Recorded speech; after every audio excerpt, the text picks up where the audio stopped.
Hi, everyone. Welcome. So, contrary to popular belief, most careers are not defined by our ability and what we're capable of. They're often defined by what we're willing to risk. We all know those moments, something's on the line, and then you get to decide. Something feels at risk, and you get to make a choice. Do I step forward or do I hold back? And that's where leadership lives. I am Alina Doran, founder of Highland Leadership, and I'm so glad you're here. You're in for a treat. We are talking today about courage in leadership, what it looks like in real life, especially when we're under pressure. I am joined by two incredible partners in this conversation: Kristen Fox, who is the practice leader of coaching and leadership development, and Laura Barker, who is the senior director of coaching and leadership development at TalentRise. They work closely with leaders, with teams, organizations to build that mindset and that skill set that drives the performance that we're all looking for. Kristen, Laura, welcome. I'm so glad to be here with you. I'm so glad to be here too. It's so good to see you, Alina. We're thrilled. We're so excited to be here today, Alina. Absolutely. I just have to give you a little shout out because I got a chance to see you about a month ago during your TED Talk. And I just want to let the world know on this live audience how amazing you are in person. And I can't wait to see your video. Thank you. Thank you so much. And thank you for being in the audience and supporting. It means a lot when we get that courage, right? We drink that courage serum and that courage is encouraged. You did it. You literally modeled the courageous act because I think you tapped into what the number 2 fear in life is: public speaking. Is it behind a fear of snakes or death? I think it's death. I think it's like death. It's death. Yeah. Right? Somewhere there's spiders. That's right. A lot of people would probably choose to be trapped in a room full of snakes rather than go on a stage. Yeah. And here you are. You did it. That brave thing. No snake bites. Well, here I am. Well, thank you. Thank you very much. Well, I'd love to, jump into it. We're talking about courage and leadership. And I'm curious to kick off a conversation to get your and Laura's perspective on when you think about courage in leadership, what does it actually look like? Like it's not a war. We're not out on a field. We're not, for the most part, risking our lives, right? We're not operating on a baby. In the corporate world, what does courage look like? Do you want to go, Kristen? I think you should. Yeah. Go for it. What comes to my mind when you ask that question, Alina, is courage looks for a leader having a willingness to be vulnerable. I'm thinking about a conversation I just had this week with a CEO who is just having the courage to say, I need help. I need help. If I continue along this way, people may not see my stress, but I know what I'm doing is performative and it's exhausting. It takes courage to admit that and to know he wants to show up differently. Yeah. Yeah. And I think if we go through the timeline of our careers and we track those moments that we feel we really shined, it usually is tied to either showing up or stepping in. And so courage in a lot of ways is leadership in action. And I love what you said, Laura, because I don't think courage can exist without vulnerability. It requires some sort of recognition that either the circumstances are requiring us to meet the moment in a way we weren't prepared for, or I have to show up in a way I didn't think I needed to or had the capability to. And that comes in a lot of forms. I think we can think about courage in a very masculine way, which is these big moments like the 9/11 type moments of our lives where something urgent and tragic happens. But I do think courage exists in the everyday moments when you choose to be present and connected to your team, when you choose to provide feedback directly to somebody instead of maybe skirting or sweeping it under the rug a little bit. When you choose to address the elephant in the room, knowing that, we don't want to have the meeting behind the meeting, and we don't want to be triangulating through gossip around the issue. Sometimes courageous action is just facing it. And so you see that in organizations all the time. But it starts here. It starts with the leader itself. And the leader has to be okay with taking some vulnerable action. Darn it, it always starts here, right?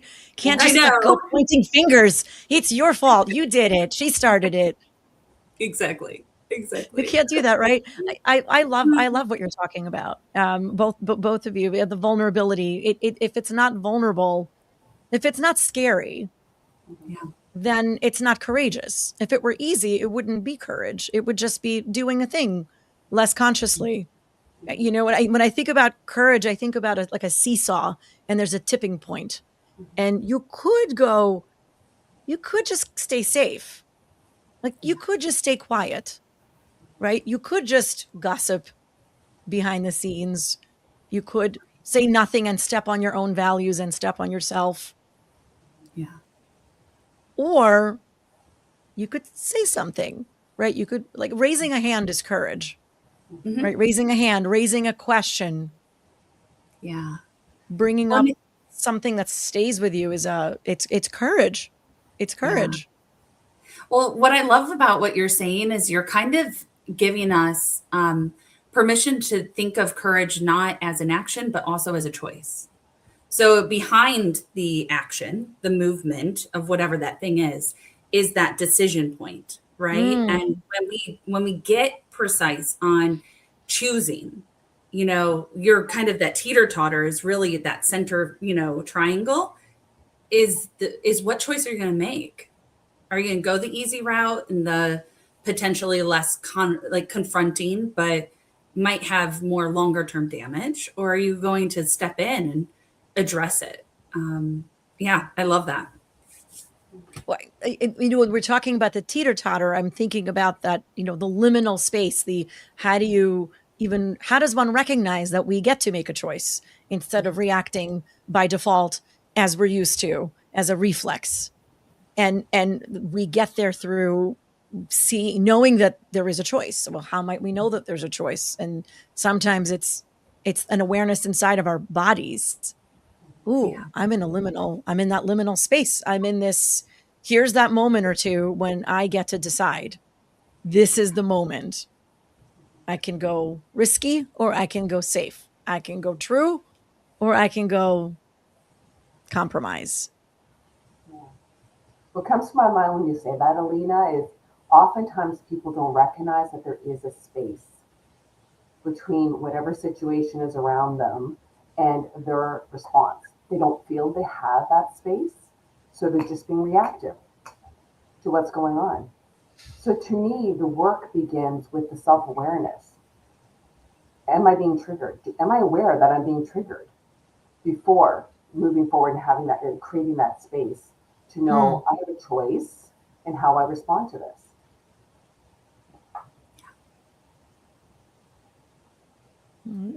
And feeling that in the body is where I think of, it may not be in the mind.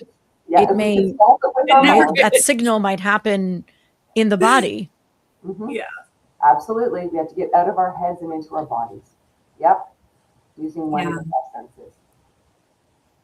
Yeah, I think about that. Coaching all the senses. A lot of time in that spiral, like our clients can be in that spiral. And when you think about where anxiety lives, where depression lives, where all these disordered thinking lives, it's in that negative space. And what we need to figure out is that, like, I love this image, Laura, of the space physically, because I think you're inviting this chance of we have to create distance between the circumstances and our reaction to them. So how we do that is Absolutely. that's what keeps Laura and I busy with our clients is how do Yeah, you do it? It's not I, easy. that's right. I mean, it's interesting because so much of, and we're in a very similar space. I share with clients behind the scenes that a lot of the work, as they come to find out, a lot of the work that we do, Yeah. especially as you get more senior, it's not Mhm. teaching the skills, Mhm. like learning about the skills and that they exist. We have Chat GPT and Google and all kinds of tools, but learning how to process and internalize and live into and use in your real day-to-day life is the trick. And a lot of Mhm. the work that I end up doing is energy work. Yeah, Uh-huh. for It's sure. connecting, right? Connecting the body to the brain and the Yeah. brain to the body. Or Yeah. really, it's really the brain to the body. Yeah. Yeah. We mostly Yeah, live it in our is brain. true. What you're bringing up there, Alina, there is a lot of people who have a disconnect between the mind and the body.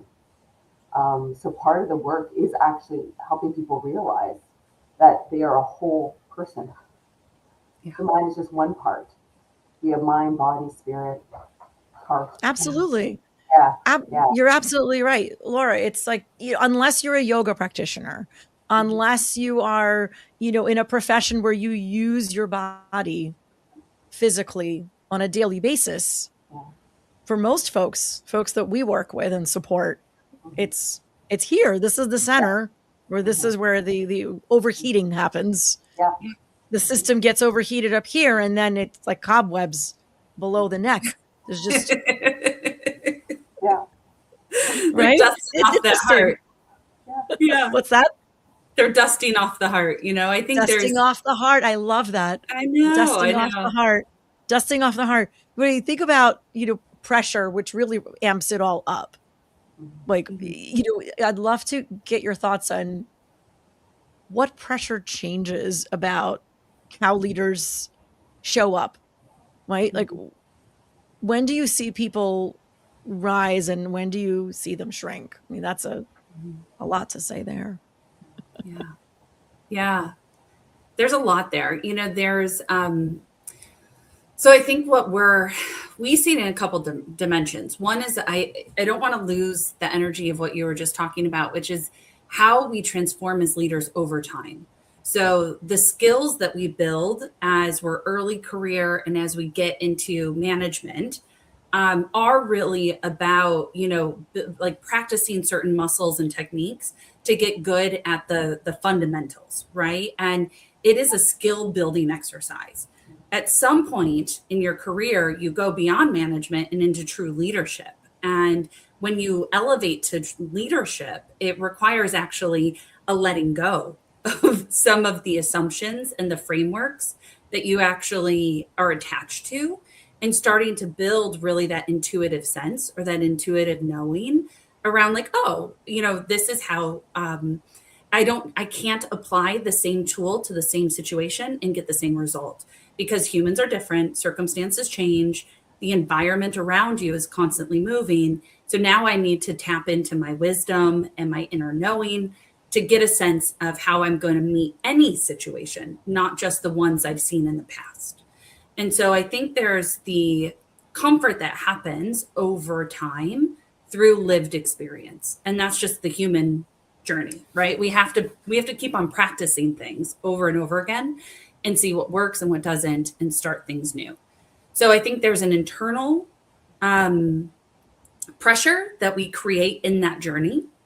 And so that internal pressure and the dialogue you have in your head says everything about how you're going to show up in it. And if you're feeding the inner critic and you're super judgmental and you're spending a ton of time, reminding yourself of all the things you don't do well, you're adding an incredible amount of pressure to whatever situation that you're in.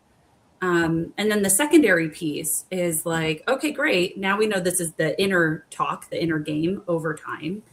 But then there's the other pressures which you face, which is like, what do you do when the world is handing you a lot of intensity? And I think a lot of people are feeling that right now. And I don't know, Laura, I might cue that up to you.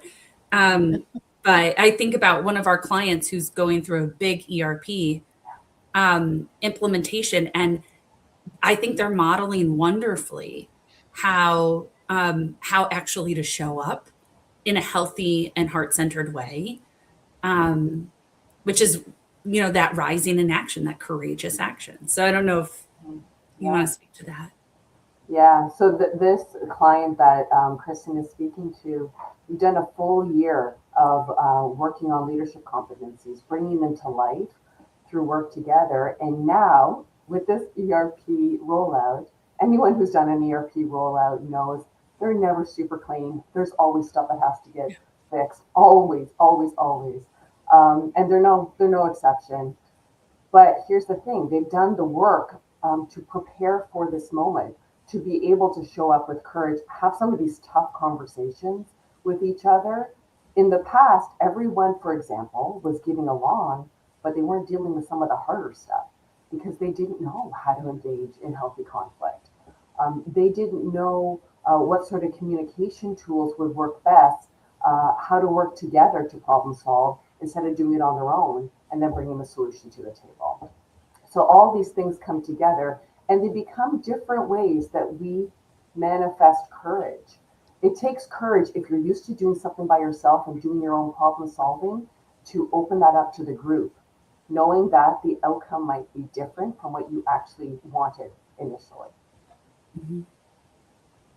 Yeah. I love this thread, this string. There's so much that's coming up for me, hearing both of you reflect about it. One is, folks are not taught, whether, in business school or wherever the education, the formal education happens, that trajectory of that dream of, moving up the levels and more authority and, more sophisticated work and more complex work, more responsibility. That trajectory does not typically include the skills that take that evolution, that, detachment. I love what you're both talking about. Laura, you were talking about, letting go, or was it, I think Kristen, or both of you were talking about letting go of that mindset, and how much there is to release so that we can have the capacity to then take on and evolve in the new role. Right. And if someone is an excellent performer, excellent, individual contributor, brilliant, hardworking, all the things, superstar, well, then they're moving up. Then they now have responsibility over other people's careers. Well, those people are different. They're motivated differently. They're raised differently. Their context is entirely different. They might want totally different things out of their life and out of their career. And so here this person is, this superstar, brilliant, and he can't manage the team. And he's disconnected. And the team is becoming increasingly more isolated and not comfortable saying the uncomfortable truths, not comfortable bringing up new ideas because they might fear being viewed as not smart, or that's not a great idea, or this isn't even what matters. And so this discouragement from vulnerability, from candor, and then so it devolves, right? I love that you're talking about what can happen, what's possible when the leader is prepared and is skilled, like the leader that you're, the client that you're talking about with the ERP implementation. I'd spent, personally years in corporate finance, and implementations are full of surprises and sure to have stresses and sure to have, codependencies or dependencies that don't necessarily depend on us, but somewhere else. And there's a system breakdown down the chain. And now we're all in it. We're all in a pickle. And navigating through, it's like a sea of pickles. Quite a visual of like, what would it look like to swim in a pool of pickles? Yeah, we're just swimming in a pool of pickles. And you're like, well, do I want to bite that pickle, or do I want to just like gingerly float in the pool of pickles? How do I want to be with these pickles, right? It's a very, and so that skill set, there's a compare and contrast between what's possible when that leader is skilled. And when we say skilled, we are no longer talking about like what makes a fantastic, ERP or whatever that technical subject matter. They're likely leaning on the experts who are on their team, who hopefully they hired to compensate for the things that they are either not great at or no longer have the capacity or want to have the capacity for, so that they can look at the strategy and the development of their team and the culture of their team. So that can go really well, right? A place where people can probably feel safe to voice concerns, feel safe we always talk about one of the markers of a good leader is if your people will share the bad news with you long before they have to. Right. Not at the 11th hour, where if they didn't, they would have been in trouble, but long before, like that canary in the mine, and to say, I see something, what we've been doing, I don't see it working. Here's what I think is broken. Here's what I think we can do about it. And that behavior being rewarded, an experimentation, iteration, imperfection being rewarded instead of punished. And that sends a signal to the whole team. And that sounds like that's what you've been accomplishing with this client who's now going through an ERP implementation and swimming with the pickles. Well, and you know what you're reminding me of? We spend a lot of time using a framework around change that is actually like a psychological tool created by Dr. Phil Stutz, and it's called The Tools. And I don't know if you've played with him. He's great. And he's amazing. He's amazing, but he talks about, what does it take to get out of your comfort zone? And the truth is that whether or not we're talking about courage or decisive action or a project that you need to accomplish or any kind of goal you set for yourself, there is the natural tendency to want to go and default to your comfort zone. And then on the other side of that comfort zone is the dream, the goal, the desire. And what we can't avoid in all of that equation is the pain that exists to get to that goal. And everything we do requires pain. We can call it suffering. We can call it disruption. We can call it, in the Satir change model, it can be the dip, but the truth is that everything that needs to go up will come down. and we need to find a way to get over that hump. And I think for what you're sharing is that energy of the pickles are the hump, right? Like that's the messy middle. Great leaders, high performers know how to navigate through that and to create both a very intrinsic way to connect the deeper why behind the work and elicit that desire to accomplish that goal, right? So Laura and I are speaking at a conference this week, and she and I, our goal is we are running a 90-minute session at a tech-free conference. So there is zero PowerPoint. There's nothing. We can't do what we normally do when we run webinars and workshops. So we've had to face that challenge with this question of like, well, what do we do? And we created this, what I'm really proud of, a really cool workbook to work through so that we're putting everyone in that room with pen and paper, and they're going to be like working through these concepts that we're bringing to life. But guess what? There was a little bit of pain. I mean, she and I were working over the weekend. We were also trying to finish all the last minute details. Monday night, we were on the phone all night. And guess what? We accomplished the goal. Like, it's great. We're ready and we're happy with the outcome. But how your brain embraces that challenge, embraces that change, that friction, tells you everything about how you're going to lead. And what I loved was Laura, I don't know how many times we're like, we wanted this. Like, we're laughing and we're exhausted and we're tired and like, we said yes, and this is exciting for us. But, I think we have to remind ourselves that, our brains register excitement and fear in very similar spaces. And so it's like retraining your brain to be like, this is good for us. I'm learning something new. Mm-hmm. Absolutely. Well, I love that. I love that you're doing a lucky participants, that it's a conference where they're getting the treat of having Kristen and Laura experience, and it's analog, so there's really nowhere else to be but here, which is such a gift. Analog is fantastic. I'm reminded of a seminar that I ran for graduate students, and I made it analog. I did not give a choice. We had to put away all phones in a little box, and we had crayons and pencils and wide sheets of paper, and that is it.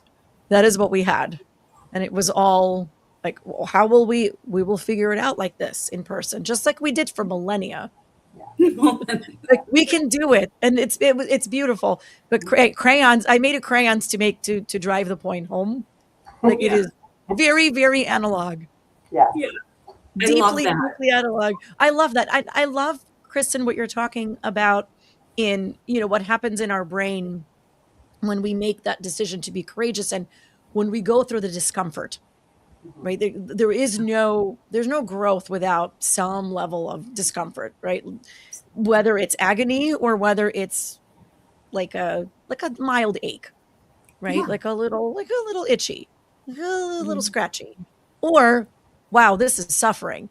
But either, wherever that is on the spectrum, it's resistance training is how I think of it. It's you're training your muscles, and you're building trust with yourself that you can do hard things. And you can think of the last time you did a hard thing that you didn't think it would turn out well. You didn't know, you had all these doubts, all these thoughts. And in the face of all those thoughts, you still made the decision to do the hard thing. And then you did it. And now you know. And it's that trust with yourself. It's not, we often prove to others. There's so much proving happening to the external world.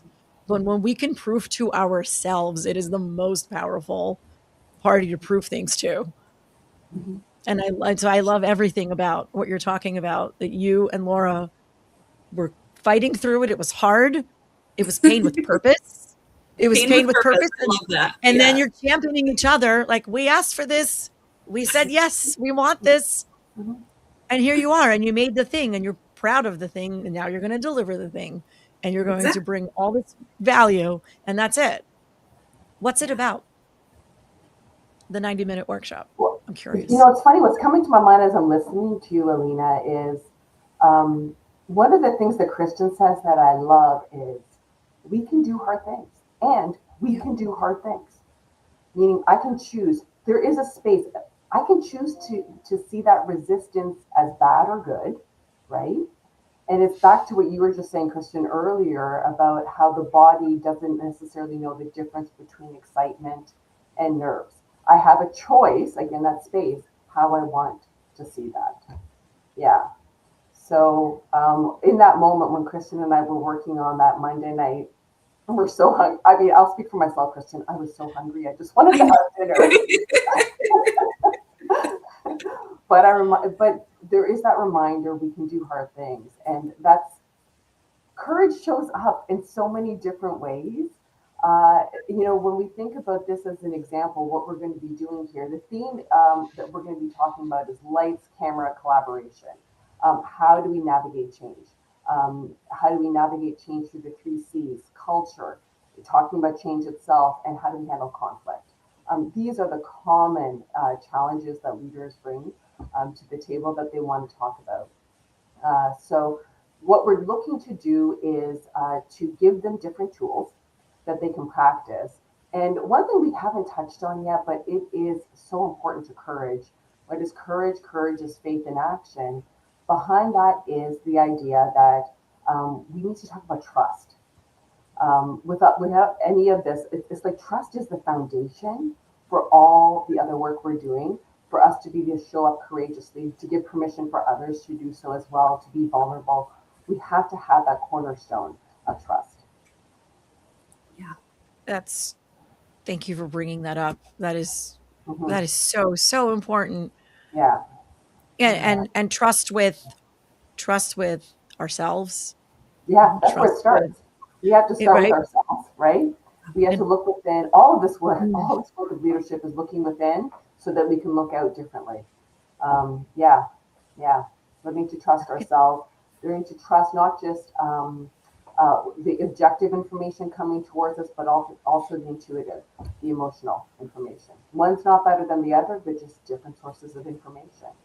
And a lot of leaders struggle with that. They don't want to incorporate these different ways of receiving information. They think one is better than another. That's right. Oh, Yeah. I love that you're bringing that up, Laura. It's, I mean, how many leaders are over relying on data and ignoring intuition and observation and gut, heart, intuition, all the other senses. Also, like walking the floor, if you have a floor to walk, if you do have a physical office, or virtually walking the floor, which is also possible in hybrid teams, and getting the sense of where people are. And is what you're doing really landing? So taking the intuitive and the sense, the felt sense, and combining it with the data. We've got data. So there's just all this over reliance on data shows. Okay, well, that's data. Data is also malleable. Data can be Play-Doh. You can make anything out of data. We politicians know that. Yeah. You know, Lena, you're highlighting something too. You know, when we think about, we want security. Like fundamentally, humans want to feel safe and secure. And again, whatever that comfort zone is, whatever gives us that safety blanket that we wrap ourselves around, data can be one of those crutches. And it can be the thing that we use to justify a choice, to rationalize a choice, to promote a choice, all of those things. But we're also living in a world where the amount of content that we are consuming and being faced with on a day-to-day basis, the amount of emotional triage we have to have just by the many bombardments that we get through social media and marketing and all these asks for our time and money and attention, that whole attention economy piece, that is playing into another layer of stress. And it's an element I think we all have a relationship with that we don't often talk about. And that part of what it means to be human in this moment, I think does put people in a very reactive state most often. You know, you read a headline, you watch a reel, you get these 60-second, 15-second, like bite-sized pieces of information. And our brains naturally want to be like, that's true.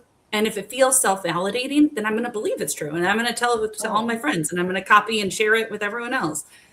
But our ability as leaders to discern what is true is going to be really important in this next wave. And that requires, yes, that awesome headspace muscle of critical thinking and rational, problem solving.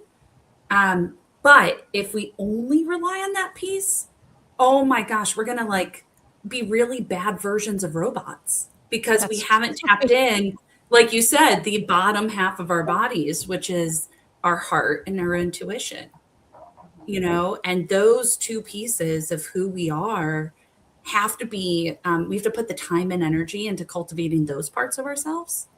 The people, I think for all of us as coaches, one of my favorite things to do with clients is to go to the end of their life and to look backwards. Because when we look at the end and the story you want to tell about the type of human you are, it has nothing to do with the data they navigated. It has nothing. It never does. It's always about connection, relationships, and small, meaningful moments where they felt like they were really there for the people they love. That's it. Right. So it's why aren't we talking about beautiful? We have to find a workforce that can tap into those conversations in a safe and trusting way, if and when it's appropriate. But that's leadership. That's what we have to be able to tap into. Oh, it's nothing like an end of life exercise that really unearths what we're truly about, what we really value in this life, and how everything that we do does or doesn't connect and kind of falls away, right? No one I follow on socials. I follow accounts of hospice nurses, among other things, and they share kind of takeaways of people's reflections at the end of life. And absolutely, very much what you said, Kristen. It's never, no one ever is on their deathbed wishing that they read more like reports, Yeah. It's like that old movie Office Space, the TPS reports. Darn it, if I only had more TPS reports in my life, it would have been so much more fulfilling. I was always short on those reports. Yeah. Absolutely. And in the world where every time in the world In the where world. everything is flying faster, and the algorithm makes my internet not your internet, and we're burrowing deeper and deeper with confirmation bias, we're Yeah. much more likely to be fragmented, divided, apart from each other, judge each other, and judgment is the enemy of curiosity, right? And it's often the enemy when we're not curious. We're a lot less likely to be courageous. We're a lot less likely to give ourselves permission to be uncomfortable, to take that risk, to be seen, to be vulnerable, right? What you and Laura were talking about at the beginning. If you don't have that, what do we have? So I'm actually doing a talk next month at a summit about optimizing humanity in the age of AI. And very much what we're talking about, that need for leadership. And who is a leader? Basically, everyone is a leader. We're leading ourselves first and foremost. If we're not leading ourselves, how are we leading teams? How are we having other people rely on us? How are we taking responsibility for Yeah. others and shepherding when we can't shepherd ourselves? So that discernment, that intuition, all the things that we're talking about are so important. I'm thinking about, as I feel like we could have like a multi-series on this. It's like this one Right. concept. There's so much you unearth, like you pull on these threads that are so valuable and interesting. What is one uncomfortable move? Something that many people would want to avoid, that tends to create like disproportionate impact in a leader's trajectory. What is that one uncomfortable move that we can encourage folks to take? Yeah. The difficulty with this question, Aline, is I believe the answer is it depends on the person. Because, here's a simple example. We had done a book at the TalentRise. We had a TalentRise book club. And it was the Mel Robbins book, the 54321 book. And Kristen, I don't know if you remember this conversation that we had, but I thought it was really helpful because I am someone who tends to think a lot before I move into action. And Kristen, your comment was like, I move into action so quickly. This book was not valuable to me. So because she is very action oriented. And it's not to say Kristen's better and I'm worse. We just have different styles. And when you think about how this applies to leadership, that's why I come back to, in the end, what's the courageous step? The courageous step for me is to take the step and to stop thinking about it. That's what courage would look like for me as a leader, to take the step. For Kristen, it might show up differently. Yeah.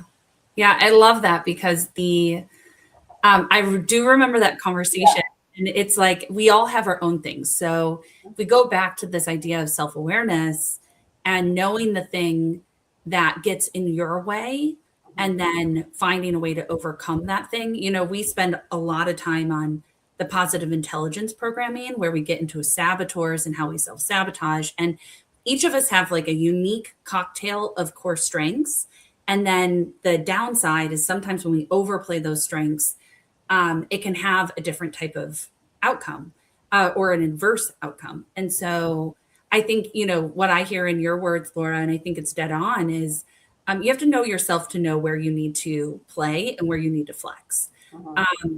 That said, when you asked that question, what I heard and what stood out for me is if I were to give any advice, I would say we use this in coaching, and I think it applies to leadership. Don't skip over anything. So if you see something, say something. And it doesn't have to be in the moment or reactive. But what I see a lot of leaders struggling with is my relationship with feedback is that it's going to hurt and it's going to be painful. And if I tell like Alina that I don't like your shirt, which I do like your shirt, but if I told you I didn't like it, that it's going to either reflect bad on me or that my opinion doesn't really matter and I'm going to minimize it and I don't want to tell people about it, or I'm going to say like, oh, whatever it is.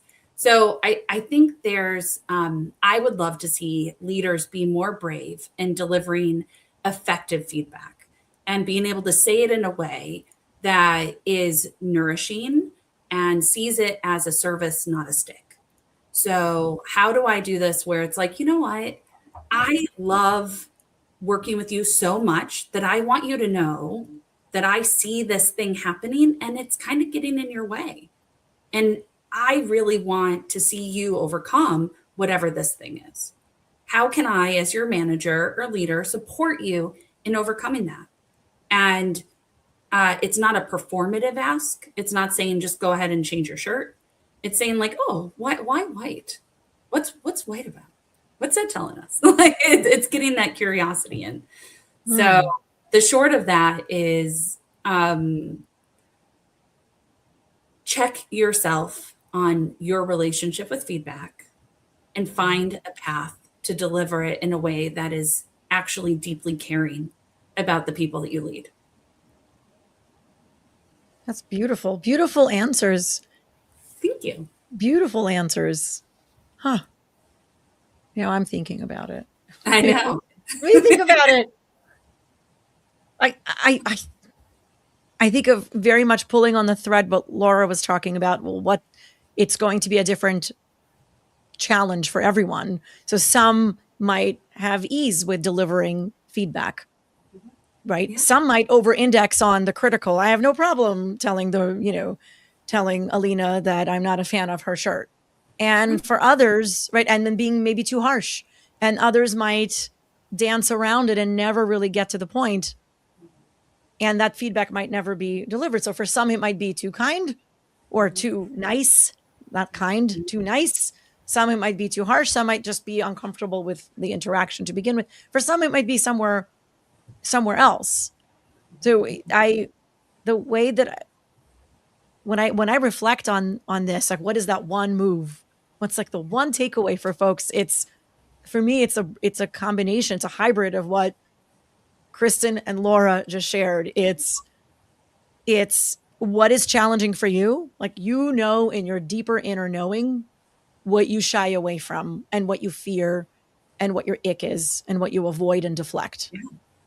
Mm-hmm. And if I had to give one specific that comes up as a theme with clients that I work with, it's you've prepared. It's that big moment of visibility, that high stakes moment. You've prepared. You've done a wonderful job preparing. You've got the deck. You know exactly what you're going to say. And then the questions are thrown at you out of the left field. And then the sputtering happens. And so when I do succession coaching, like someone is, they're going to step into a CEO role or a CFO role or something along those lines, the gap is often not the technical skill. It is often being able to dance in the moment and release all the work that you just did, all that sweat equity to prepare for this moment. You did it. Wonderful. Well, guess what? It's pencils down. And now you're going to be so here, so present that you're going to be noticing when someone is looking at, uncomfortable, when they're confused, when you need to speed up, when you need to slow down, when you need to get to the point, which is hopefully in the beginning of the conversation, not at the end. You do not bury the lead. I would say, don't bury the lead, but that release of I've done the preparation and then trust in oneself. Like, I did the work, you did the work, and now you're here. And you're just here to notice what's showing up for everyone in the room so that you can really dance here in this moment and not be in your deck and your agenda, which is really a hybrid of It's interesting. Yeah. Hybrid of what the two of you were saying. You should consider working together, you know? I know. You're simpatico. Really, I should introduce you to. Now, for folks who want to find you, find TalentRise, where should they go?